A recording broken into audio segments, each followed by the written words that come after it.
It's been a long time between drinks.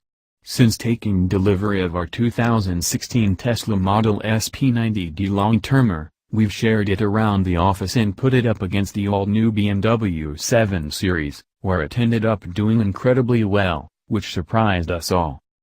Just as we handed the car back, the facelifted Tesla Model S was launched, so we wanted to wait until we could get behind the wheel of the facelifted Model S P90D to cast our final long-term report.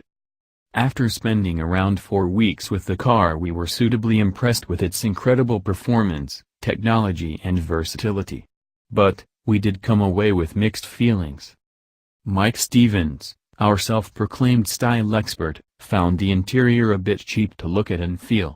Stevens thought that the steering wheel looked a bit cheap and the finishes around the doors and door handles wasn't quite top-notch. But, he was impressed with the technology jam-packed into this car.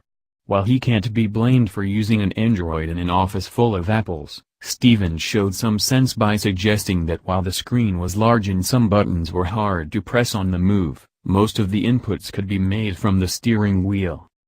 Stevens wasn't a fan of the fact you couldn't comfortably fit 3 adults across the back row, but did enjoy driving the car, saying that the acceleration was mind-blowing and enough to literally flatten your eyeballs.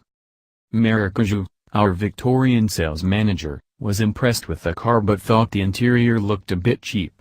She felt that it didn't quite live up to its $200,000 plus price tag, given there's next to no differentiation with cheaper models.